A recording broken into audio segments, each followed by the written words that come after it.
I have always been about self-improvement. I've never, even today, don't think I know everything. The Seven Habits of Highly Effective People, probably one of the best books I've ever read. To think, this is what's interesting to me. I find it interesting that for business, people will actively pursue the best of what's out there. But in their personal life, they don't. We're going to win, the client's going to win, everybody's going to win because we play big over here. If you think you don't affect how people that work with you see the culture of the company, absolutely do.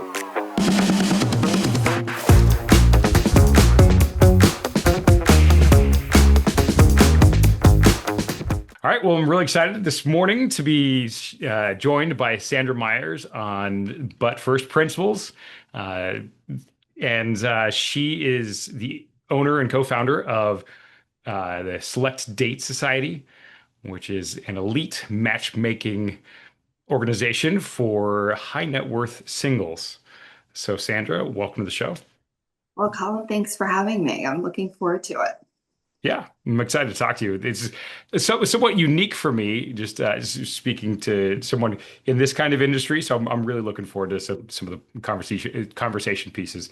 So we'll jump into the rapid fire questions, as you know. And the first one is, what's one piece of wisdom you'd love to share with other entrepreneurs? Yeah, that's simple. Like a great idea is great, but if you can't implement it, that's the piece that you have to figure out. So a lot of entrepreneurs, they come up with a great idea, they think they'll be successful. The idea is probably the simplest part of it. The execution is the hard part. Love it. Yes. Amen. Action, execution, Mhm. implementation. Cool. What's the most controversial opinion you think you have about business? Well, this for me is simple because I learned it myself. Just because you can build a business doesn't make you a great manager of people.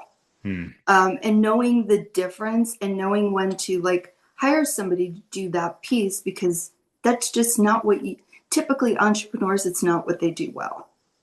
Love that because we often make the distinction between, like the experience of my dad was that he was a great operator within the business. He loved doing the things, serving clients, but he was not a good business owner in the sense of like creating a business and running a business.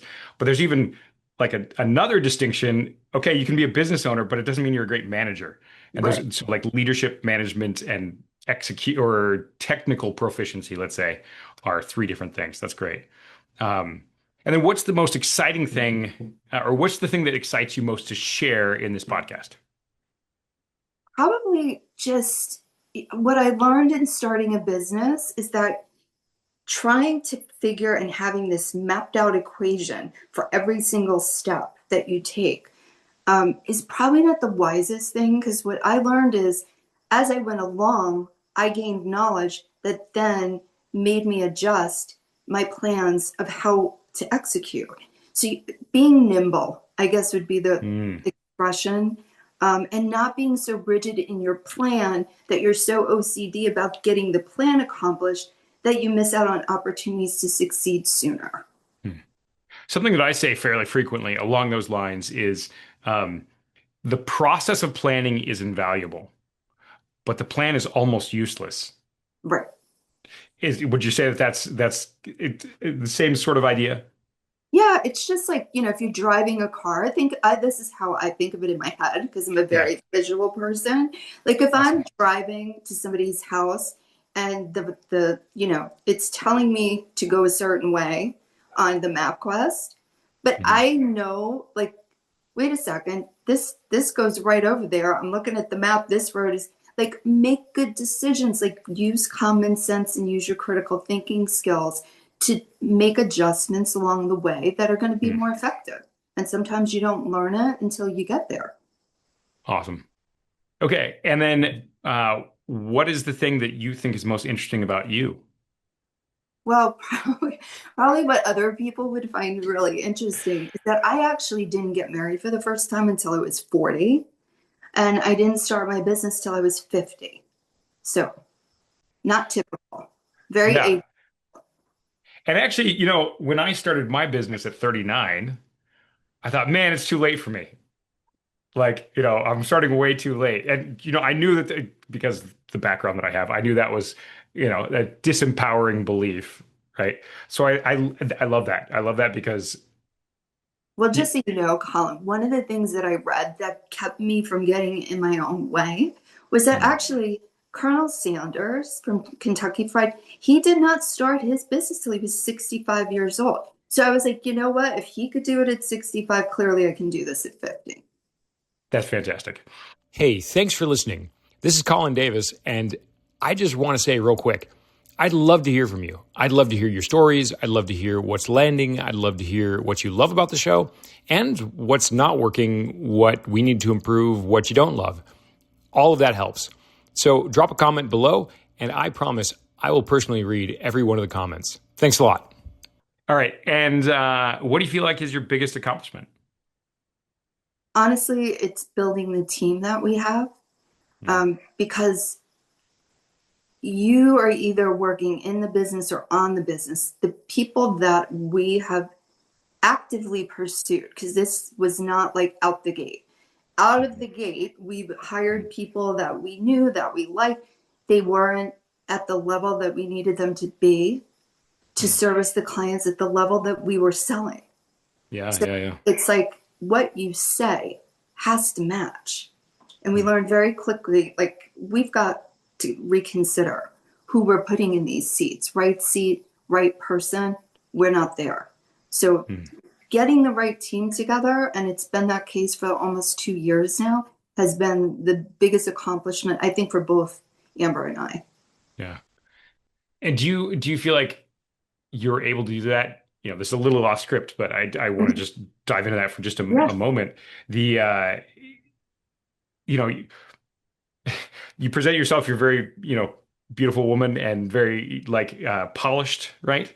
And Yeah. um Thank you. I absolutely. And there's I would bet a real iron will behind the polish because that I know some folks I've worked with really struggle with that reality that folks who are really great at stage one probably are not going to be that great at stage three or stage two, maybe. Mhm. Most folks you hire will not make it through the whole growth cycle of the business. And um, and when you start something that's like blood, sweat, and tears, especially the kind of businesses that I work with that are bootstrapped and kind of organically grown, that's very hard because it becomes like family. Right. So I don't think where, Mhm. so. I was just going to say, I don't think you're doing anybody any favors when you keep you cannot fault yourself for hiring the wrong person, but you absolutely, as a business owner, your loyalty and your priority has to be the customer, and you Mhm. don't want to have to apologize. So it's keeping the wrong person is your fault. Hiring Mhm. them is not.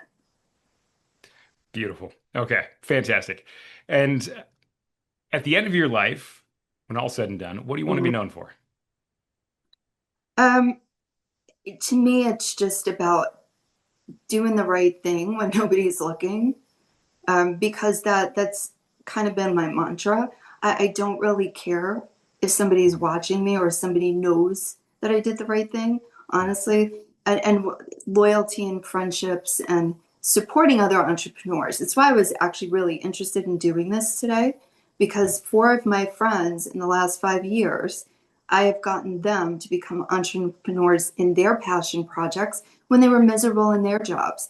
So I think it's those two folds, having integrity, but also supporting people's success. That's fantastic. And again, a little bit off script. The my originally my background was in classical philosophy, like Yes. Greek philosophy especially. And Plato has this really interesting sort of mental exercise that um, I've actually gone through when I worked with like marriage ministry and like preparing couples for marriage. So a little, somewhat apropos here. Um, there's a little like mental exercise of like what makes anything good. Like when we say this is good, right? What does it make? What makes it good? And he uses different examples, like a knife. What makes a knife good? It accomplishes the action it's designed for, that its purpose is for, right? And the purpose of a knife is to cut. That's the purpose. And then the qualities that make it better or worse at cutting, like how the handle is shaped or how hard it is or how sharp it is, those are qualities that then allows it to fulfill its purpose. And that's also what makes it good, right? Both the qualities and the action. And what Right. you just named is exactly the same thing on the human level. What is our purpose here? I would argue universally in some way or other to do good for others. Hmm. And that's what Agreed. you're talking about, like, so, like helping other entrepreneurs. That's a very specific way, and which I feel strongly about as well. And then the qualities, well, integrity, right? I really do the right thing even when no one's watching. So that's great. It's not a question. I just really wanted to Yeah. jump in there because that's what I thought of was, a knife, right? To Yeah. cut and to be sharp. So that's great. So, okay, let's switch gears a little bit and get a little bit more into storytelling. And love to hear, like, maybe 2-minute version, your background, your education, your, like, even like family, home life to the degree you want to share that, and then um, your career and how you got here. So, in sort of the 2-minute radio version, right? Yeah, I'm good at keeping it short. It's Awesome. hard because I don't like talking very much to begin with. Well, I started in this career when I came out of college. I was like, what do I do with this degree? I had a speech communications degree. My mother forced me to get it because I didn't like speaking in front of people. She figured this would help. It really didn't. I literally spoke as least as possible. Help me somewhat. I will give you that. But I got into sales. I was selling long distance. This is how old I am. I was selling 25-cent long distance to businesses. And that Wow. was a good deal back then. Yeah. And I hated it, but I loved the people. So I started setting up the people, and somebody knew of Andrea McGinty, who'd started It's Just Lunch up in Chicago. And I was like, oh my God, this could be a career. So I wound up meeting with her, started in 1996. Okay, And wait. Just stop for just 1 second, because yeah, just it's so you said I love the people. I love setting up the people. You mean setting up as in like setting up for dates? yeah, yeah. Okay, I so that was did. started very early on. Yeah, okay. Well, because Right. I kind of I was doing the career before I had the business card. Yeah. So it's just something that I've always been good at, meant to do. Right. The fact that Right. it's a career, amazing. I never feel like I'm working a day in my life. Um, Great. but I wound up meeting my business partner through the company. We met in 2009, and we both were working. She brought me to a second company. It was supposed to be so much better. Everything was going to be great. I felt like there was a lot said that we were going to do, but it wasn't actionable. It wasn't Mm, happening. So I yeah. felt like I was a little bit of a hypocrite, wasn't feeling good about it. Uh, Yeah. Amber had a cardiac arrest, drove into a building, happened to be next to a fire station. They brought her back to life. She called me the next day. I'm in the hospital. I died. I'm back. We're starting a business. So that's what we did. I mean, how do you say no to somebody that just died? Like, it wasn't an option. So I Actually, I think told my partner, when we yeah, talked about this before, I love it because you just like if you just paint the picture, like she's just died, come back, and the one message she has coming back from the grave is, "We've got to start a business." So yeah. yeah, I mean, so obviously she felt passionately about that, and it was like, well, how do you say no to that? So if you came Well, she's back, like, just we tell me. gotta stop complaining and we need to Mhm. start doing. So Mhm. at 50, was I really Yeah. excited about it? Not really, but honestly, at the end of the day, best decision ever made, happier than I ever was. But I will tell you this, Colin, if I say anything to your entrepreneurs coming up, who you choose to spend your life with absolutely affects your success. Because my husband was on board. Her Mhm. husband, 1,000% on board. They didn't care if we lost everything. They believed in us that much that they wanted us to be fulfilled in our careers and happy in our lives. That it meant more to them to take the risk and support us than to tell us no, because you're making good money now. And Yeah. that's a piece of the puzzle that I don't think most entrepreneurs consider. Mhm. Who you choose to be with will absolutely affect your trajectory of success and your happiness with it. Mhm. And both are really really important as far as I'm concerned. That's actually like my coaching is literally built around that. If you build a super successful business, but you're on your third marriage and your kids don't won't talk to you and you're, totally overweight and even medicate self-medicating with alcohol or whatever, like Yeah. what was the point? You know? Exactly. So, right. So both, and you can be happy and build a very successful career in business. Like you can do the both. You don't have to completely sacrifice your personal life in order to build a business. I Yeah. don't think that's true. So, um, yes, that resonates deeply with me, and I'm sure it will with the audience. And in fact, I was talking to somebody recently along those lines, and I asked one of the first questions, what are you most proud of, or what's your biggest accomplishment? He said, "Well, I built," and he built a very successful business, and I stayed married and raised my kids and was there present in my kids' lives. I actually think those are the two hardest things you'll do on planet Earth. So that's what I'm proudest of is doing both those things. So it's absolutely something you can do, and it's hard. It's easy if you got the right person. That's why Okay.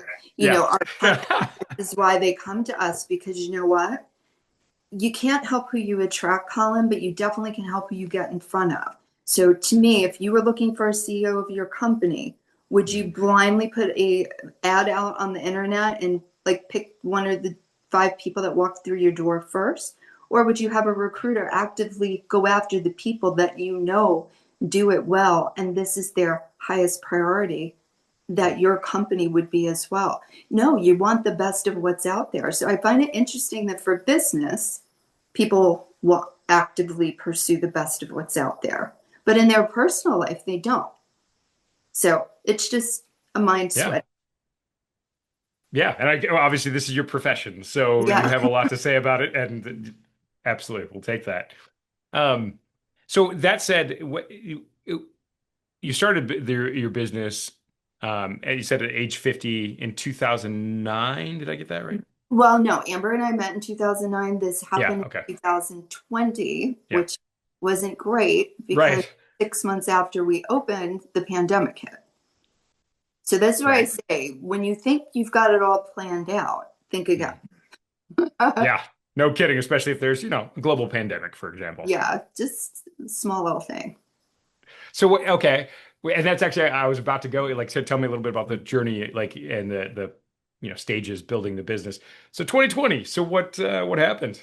Yeah, so we went from being a more in person and people meeting in person and us meeting to complete virtual. And, the thought process was this happened now for a reason. And Amber and I always look at things from an abundance perspective, Yeah. not scarcity. And where our belief system always is if this is happening, it's moving us to where we should be. Love it. So that's how we saw it. We didn't complain. We didn't whine. Our husbands weren't panicked. They're like, you'll figure it out. And we did. We went and we just believed that our connectability and our intuition and what we bring to the table will transcend in person. It will be just as effective when everybody's at home looking for that human connection Yeah. more now than ever. So it heightened how people prioritize this. And Hmm. singles are thinking to themselves, oh my God, I'm like stuck in the house by myself. This is awful. We gave them that opportunity to connect deeply with another human being. And we had great success stories, even during a pandemic. You're telling me again before when we were talking, a little bit of, like some of the adjustments you made and the way you arranged like the dates. Can you share a little bit about that? I thought that was really cool. Like some of the things you did to make um, it, to make the connection possible, for folks that you were helping. Yeah, so we did Zoom dates and we're like, we want to still make it fun, give them something to talk about, a way to connect. So we would do little wine tastings where they would order, three different bottles of wine and then they would do the tasting together or they would play a game together. We would have them order this game that's just fun about asking questions with each other or do a Yeah. little picnic together. Just because you're not in the same room doesn't mean it can't be fun and interesting. So we really worked on creating effective dates that people got excited about. And honestly, it was just fun. Yeah, I mean that sounds especially, what we all remember of COVID and being stuck and like, what the heck do I do with this? Like so to create those fun experiences, um, yeah, that's great. In fact, just to share a little bit, a little different. two of our best friends, my wife and I, um, we we connected over Zoom. I mean, we met before the pandemic, but we started this like sort of tradition of a happy hour over Zoom. And in fact, we're gonna do it tonight as well. Like we're now that we've had kids Yeah. and like we're still doing it. And it was every week for a while. Now it's more like once or twice a month maybe. But like yeah, so like there's a very real connection that can happen if you put in a little extra work and to make it an authentic connection. Um, Yeah. so it worked for you guys. And um, what happened during the pandemic? How long did that last? Was business bad? Was it good? Can you share a little bit about that? Well, I mean, our first full year of business, we were $1 million business. Our second full, I mean, we just were in last year, Inc. 5,000. We were ranked 639 Yeah. on the top 5,000 fastest growing businesses. So clearly it worked, but it was with, again, the belief system that it was going to work. Yeah. Because Yeah. if what you pay attention to, Colin, definitely gets bigger. Yeah. So we just paid attention to, we're going to win. So we're going to win. The client's going to win. Everybody's going to win because we Yeah. play big over here. And when you live that way, your culture of your company becomes that way. They really you're the driving force as the owners. If you think you don't affect how people that work with you see the culture of the company, absolutely do. Whether you're in the day to day or not, and we happen to be. Amber and I, this is like our child. This is our baby. Like we're totally immersed, know everything that's going on. We're the only Mm. ones that take on clients. We don't have salespeople. Just Okay. don't. It doesn't make sense to us. We want to work with people that we feel confident they're going to be in the 90% of our success rate, not the 10. Hmm. Curious, how many people are on your team? How many does it take to run the company? There's 8 of us Okay. collectively. Yes. Okay. So fairly small for, multi-million dollar company. That's fantastic. And also speaks to the business model that um, an exercise I have clients go through is thinking through what are the resources it takes to produce your service. So Hmm. yes, you think about it in terms of like profitability and like the profitability of the service. That's really important. But also, what does it take? The first resource is time. How much time does Yeah. it take to fully execute your service, right? And I work with service-based businesses, and then also, like how many people, what kind of skill sets, and then of course how much money in terms of infrastructure expenses, overhead, that kind of thing, right? So business model exercise, and so there is a there's both like a good foundation of a profitable service and there's also the work that a business owner can do to create efficiencies and to make it well organized and well executed and follow a process. So I imagine that you've done a lot of work with regard to those things of making it efficient, making it while also keeping the quality up, um, following a process. Was that difficult to do, or did you get that from other companies you'd worked for, or how did that come about? No, our systems came from our belief system, which was we need to treat our client the way we would want our brother, our sister, anybody that we know well. How would we treat them?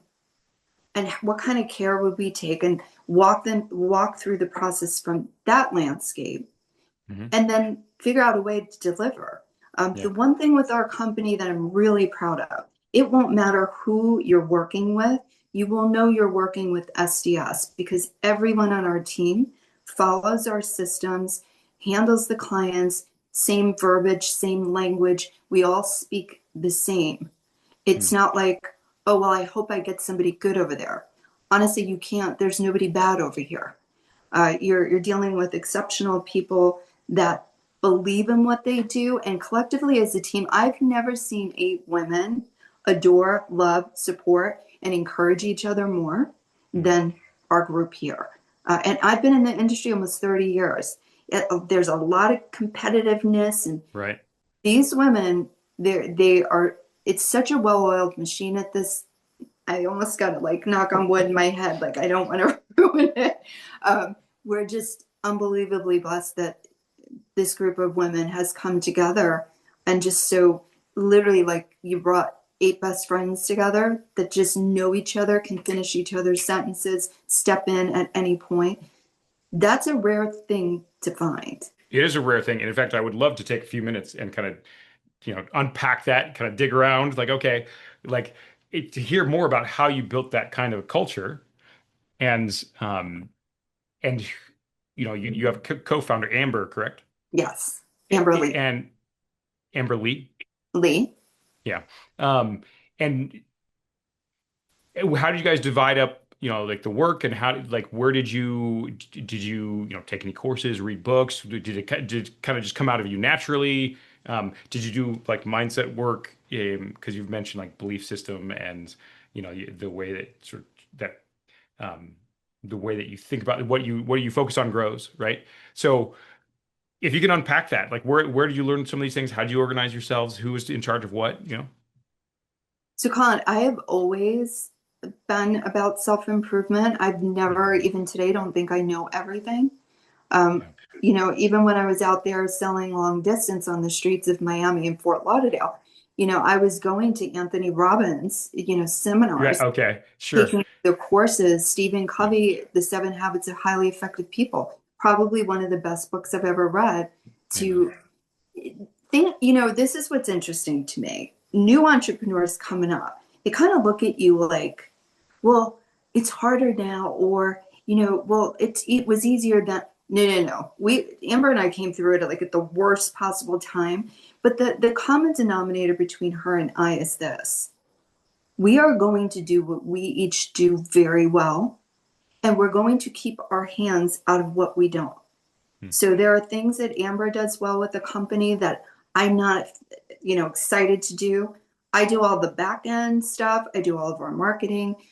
She focuses more on the referral partners and the concierge side. So we both bring to the table unique qualities and skill sets that Hmm. collectively have made us grow. And I would say if you're going to be in a partnership, you don't want somebody like you. You want somebody that complements you. That's how Yeah. you grow faster. Yeah.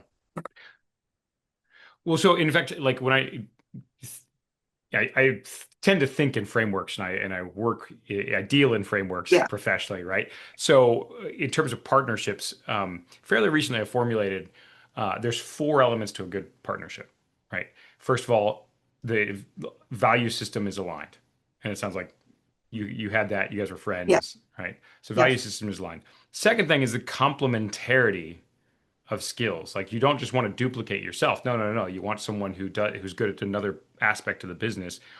Although there's overlap, so you're still passionate about some of the same things and that sort of thing. So there's complementarity, and then there's also like shared interests.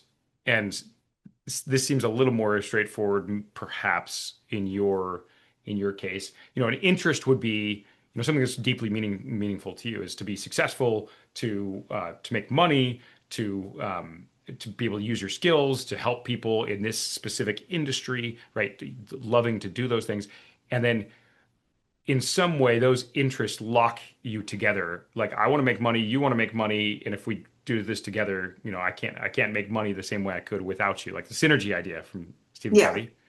And the last piece is trustworthiness, which is like a values alignment, but it's kind of a layer deeper, that like the integrity piece, that even though we've aligned values on business, unless I can trust you, we won't really be good partners. So sounds like you guys kind of running on all cylinders. Were there any hiccups? Were there any moments that were challenging trying to grow the business together?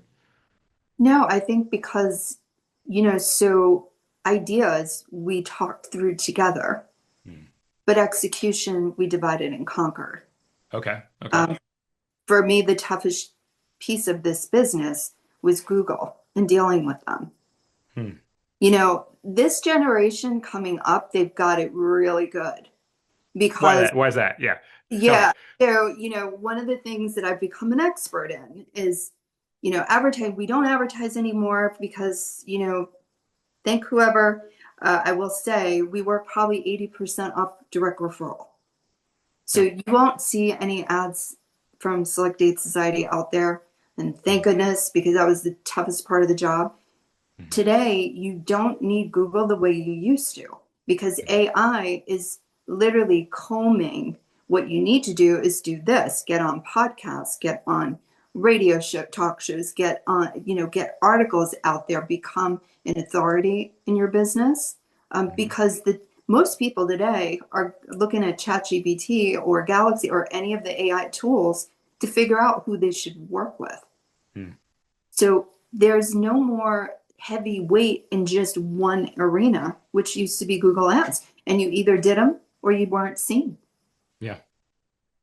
Yeah. So so being able to create content would you say, yeah, okay. Create content has worked really well. And that's one of the hardest, that's a heavy lift. I mean, I know for my own business, I mean, obviously this is part of the podcast is, to create content for my business.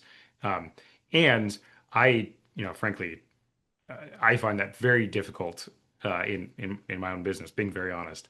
And if that's working really well for you and that's really the strategies you pursued, yeah, is there some blood, sweat, and tears invested? Well, everything takes blood, sweat, and tears, but there's either you can affect it or it's out of your control. To Hmm. me, Google was kind of out of my I control, see. Yeah, but this you definitely can affect. So yeah, in that sense, I think it's a huge advantage for new yeah. entrepreneurs. Which is a mindset thing as well. Yeah. Focus on what you can control. To, Right. invest there. Um, that's awesome. So, we've kind of touched on some things, but I think one of the most important things we can talk about are some challenges that you faced. And, again, you've kind of touched on a few. And that is really because I think, the devil works hardest when you're in a dark moment. He wants to kick you when you're down, right?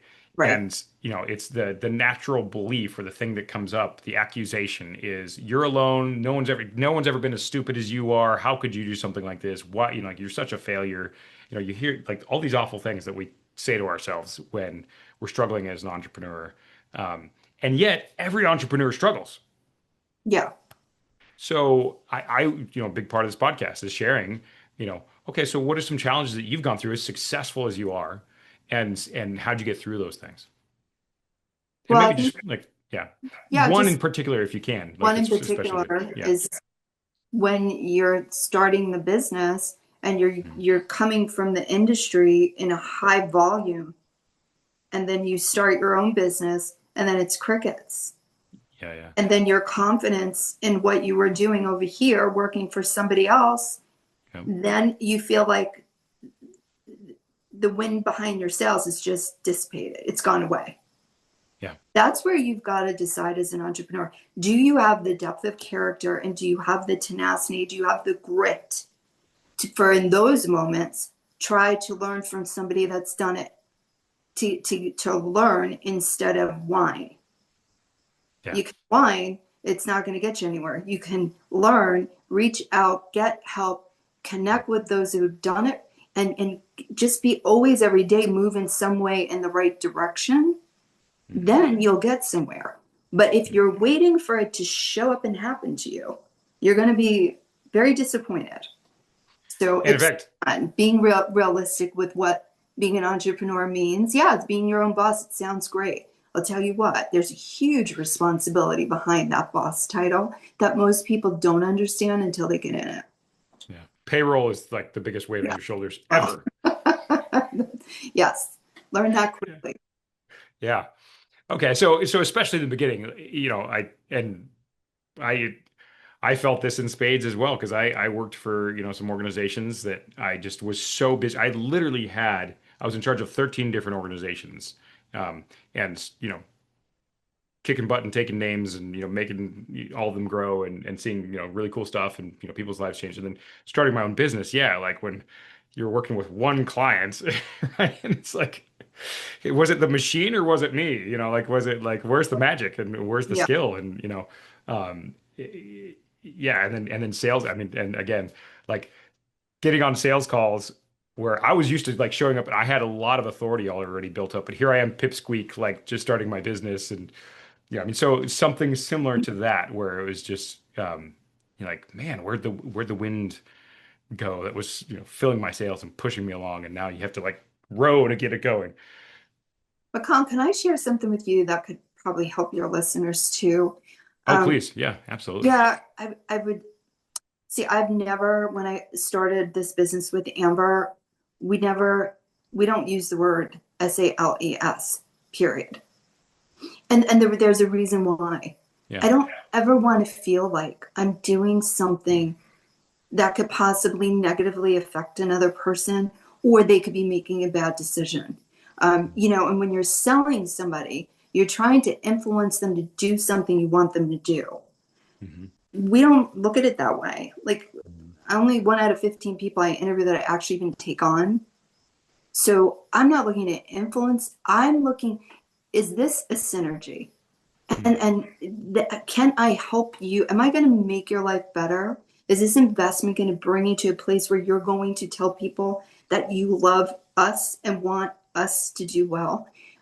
So we had to come from that mind frame, and we just don't talk that word in this business. It is literally, we're either going to represent you and work with you, or we're going to refer you to somebody we feel could do a better job. And better job meaning you'll be happier with their price point than ours. Because if you're not happy with our price point, there's no point in doing it. I'm not going to talk somebody into it. And that's where we have completely flipped the script on this type of organization. We're not into the business of selling, we are into the business of collaborating to make people's lives better.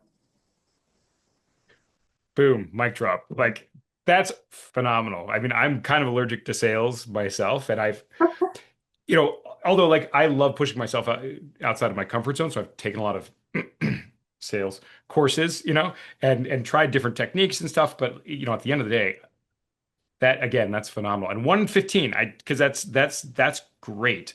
I think if you've owned a business and you've met with potential clients, yeah, there's a real synergy with some, and some that's like, and if you're trying to force it, You're no going to pay bueno. for it. When you force it, you pay for it because that one client will take up 80% of your time.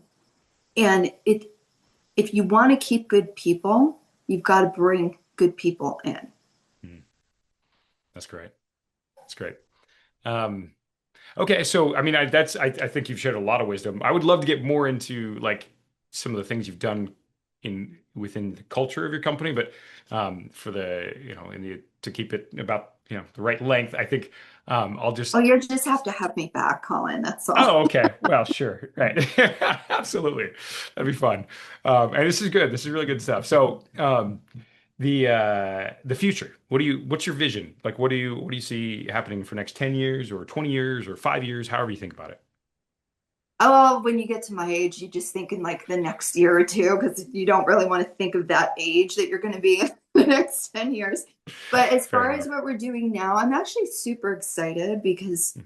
we've now decided, Amber and I, we've got such a well-oiled machine. The women are doing such a phenomenal job that we kind of want to work with one person at a time at a very deep level where we meet them in person, we fly to their house, we get to know their friends and family, we immerse ourselves into their world, Mhm. and just laser focus on them. And it's called the Founders Club. Okay. It's $1 million membership. We only work with one person at a time, and it's something that we just released this year. So super excited about that because what people don't understand is that singles that are in the billions or hundreds of millions, for them, they spend $1 million on a vacation. Right. This to find the love of their life, but get that true vetting and support that they need because they're a lot more difficult to find the right partner because in that price point, you're looking at a very small amount of individuals that are single in that world. Right. And we've got to get to them, which we're really, really good at. But that's what's the future is Amber and I really working with those high net worth clients, that ultra high net worth clients that wouldn't even consider this because even at our regular level, it's still not exclusive and private enough for them. They don't even want to be in a database. Right. So it would be a handwritten, like, we're going to take your information. It's going to be in a hand file in a suitcase with a lock kind of thing. Wow. Okay. And I mean, that's very cool. So you're already a white glove premium service and just taking that to the next level, which I think, you've always got to be doing is like, what's the next level? It's like you're going to And get Ritz-Carlton, but this is the penthouse. right. Um, and and in fact, you mentioned this, when we talked before, as well, which I think it'd be really good to share because I experienced, I did, major donor fundraising for a while. And I experienced something that you mentioned in our conversation prior that you think, oh, this is so easy for you because you got all the money, you can drop whatever you want for dinner, or, like whatever, right? But in fact, it's kind of the reverse because Mhm. there's a lot of people trying to get you for your money or deceive or work you or what. So, you know, not to say, woe is me, I have $1 billion. That's not the idea. No, it's just like being real that like there's challenges. So like, can you just share just a little bit about like that reality that it's actually very challenging to date if Yeah. you're, yeah, Like when you're worth hundreds of millions or you're a billionaire, or you're a very high profile person like an athlete or an actor, right, um, people think like, oh, it would be so easy for them. Actually, it's exactly what you said. There is a fear that they have that they're genuinely interested in the person, but the person's not genuinely interested in them. They're interested in their lifestyle. right, So that's a that's very hard to uncover on your own. So yeah, that's our job is to uncover who these people are before they even know about the person that we want them to meet and do that high level vetting so that the client can actually get excited about going out on a date because they know they're protected. It's like kind of like going out there and swimming in the ocean with the sharks and the piranhas and you hope you don't get bit or stung by a jellyfish. We take you into our nice little pond with the lily pads and it's just calm and they can really feel that if the connection is there, this is somebody that they could genuinely build a relationship and a life with. Because look, we're all human beings, and just because you have a big bank account doesn't take the heartache out of dating. It doesn't, and people don't realize that they're still people. and actually I'm curious too, like, and you only share this if you think it's appropriate and if you're Sure. comfortable. How many marriages have come from like your company? Is that a fair We've had question? fun. Yeah, and if you go on selectdatesociety.com, if you go to our testimonial page, there's it's shocking to me that this many people actually were willing to put not only like their stories, but two of them did videos just because they really didn't believe this was going to happen. Um, but yeah, that we've had tons of marriages in 5 years, more success here in 5 years than I have had over the last 20.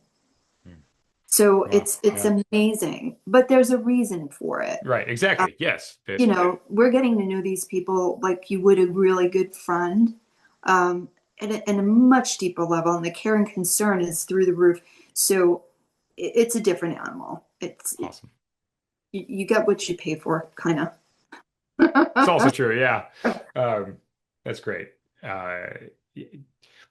And maybe next time we meet, we talk about because like one of my aspirations is to be executive level coach, and like elite level coach working with very small businesses who usually can't afford a coach. So, like I've got a little bit of a reverse model, right? Yeah, And it'd be really interesting to kind of compare notes because I do think like everything you're talking about, like, is applied. And I think this is true of any kind of real business. And in fact, this is why I like small businesses too, because there's a real authenticity and a human connection to them where you actually get to know what's this person really like, you know? yeah, And that's something that you bring, and and the results speak for themselves because there's an authenticity and there's a power in the connection and really knowing a person, and the integrity.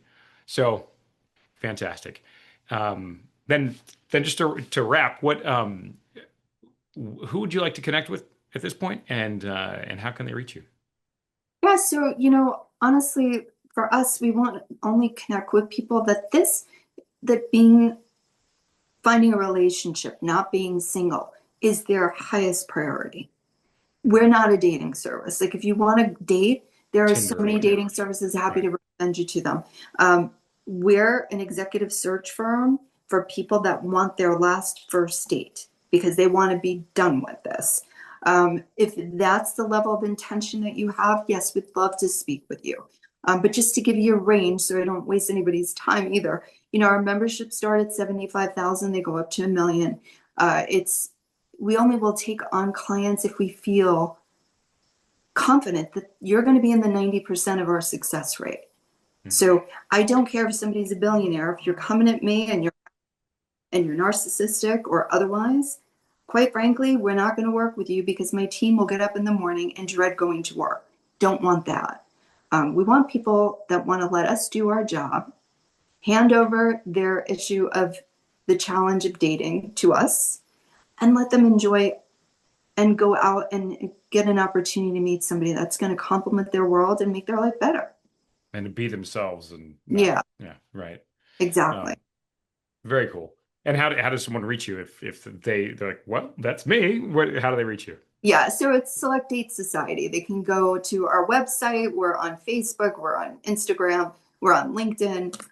But yeah, going to HTTPS that Select Date Society altogether. More straightforward. Yeah. Yeah. Cool. So the website.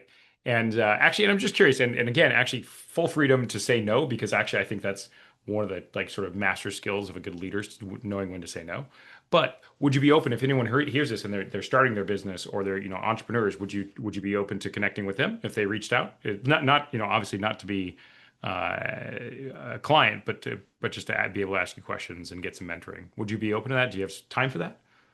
So this is what I'd be open to. My email address is sandra@selectdatesociety.com. Okay. I am happy because when I'm free time, when I'm downtime, I am happy to support, but it needs to be succinct. That's all I would ask. Like, don't ask me 15 questions, ask me your top two, so that I have time to help as many people as I can. That I'd be more than happy to help anybody that's looking to kind of button up what they're doing and project their future success, and support that 100%. Well, I really appreciate that because I think that's such an important work, especially if you've done well and like I'd love to hear more about how you build culture. So yeah, thank you for that, and thank you very much for your time. Thank you for doing this. I really enjoyed this, and it's a little bit of a different world that I usually deal in, but really really great, really appreciate it. Well, thanks, Colin. And like I said, this has been great for me too, and I hope that you have me back. Awesome. Thank you. I hope you enjoyed the show. Thanks for listening. This is Colin Davis signing out. And remember, we're here to help you on your journey as an entrepreneur at But First Principle.